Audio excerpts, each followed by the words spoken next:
नमस्कार मंडळी, मी तुमची अमरावतीकर मयुरी आणि हा तुम्ही जो व्हिडिओ बघत आहात हा 2026मधलाच आहे। याच्या आधी पण मी 2023मधला व्हिडिओ टाकलेला होता। म्हणजे हा रथोत्सव जो असतो हा अमळनेरमध्ये होतो आणि अमळनेरचे जे संत सखाराम महाराज जे रथोत्सव आणि अमळनेरला लाभलेले प्रति पंढरपूर हे रूप म्हणजे खानदेशच्या सांस्कृतिक आणि आध्यात्मिक वैभवाचा एक सुवर्ण क्षण आहे।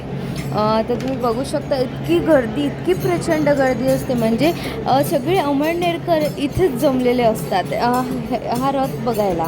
या रथोत्सवाविषयी व मंदिराविषयी मी तुम्हाला थोडीशी माहिती देते। म्हणजे ते मंदिर पण आहे आणि खूप छान मंदिर आहे, म्हणजे एकदम पंढरपूरमध्ये जे मंदिर आहे तसेच एकदम मंदिर इथे बनलेलं आहे।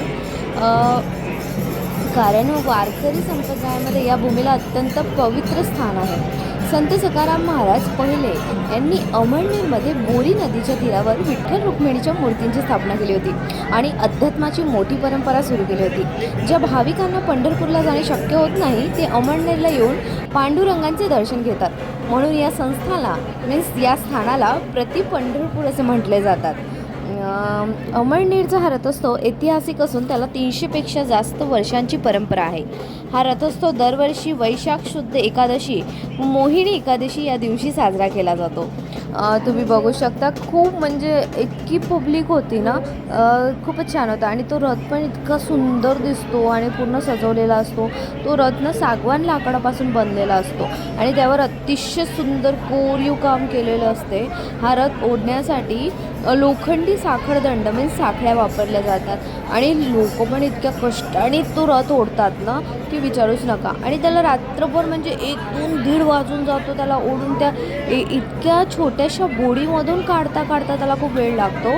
आता तर म्हणजे पहिलेसारखं राहिलेलं नाही, आता डायरेक्ट ट्रॅक्टरनेच रथ घेऊन जातात, कारण की आता इतकं ओढणं आणि घेऊन जाणं खूप कठीण होऊन जातं, त्यामुळे आता डायरेक्ट ट्रॅक्टरनीच घेऊन जातात। बघा, तुम्ही बघू शकता कशी अशी पंढरपूर म्हणजे अशी प्रतिमा म्हणजे असे हे केलेले आहेत त्यांनी। हे बघा, हा रथ आहे, हा रथ तुम्ही बघू शकता किती मोठा रथ आहे आणि एकदम छान डेकोरेट मस्त करून ठेवलेला आहे त्यांनी।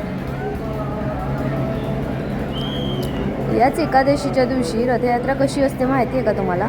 या मंदिरातून सखाराम महाराजांच्या पादुका आणि विठ्ठल रुक्मिणींची मूर्ती रथात विराजमान केली जाते आणि त्यानंतर हजारो भाविकांच्या उपस्थितीत जय विठ्ठल जय सखाराम च्या गजरात हा रथ बोरी नदीच्या पात्रातून आणि शहरांच्या प्रमुख मार्गावरून ओढला जातो। हो मंडळी, बघा तुम्ही, आणि असेच नवनवीन माझे व्हिडिओ बघण्यासाठी माझ्या चॅनलला लाईक, शेअर आणि सबस्क्राईब करायला विसरू नका।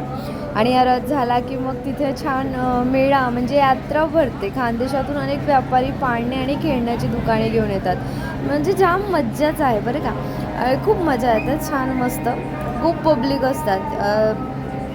तुम्ही बघूच राहिल्यात, पहा ना किती गर्दी आहे आणि किती छान आहे, एकदम मस्त वाटतं। आणि ही रात्रीची वेळ होती, म्हणजे रथाला 2-3-2:30 तर वाजलेच असेल। तुम्हाला व्हिडिओ आवडला असेल ना तर लाईक, शेअर, सबस्क्राईब करायला अजिबात विसरू नका। पुढच्या ब्लॉगमध्ये नक्की भेटूया।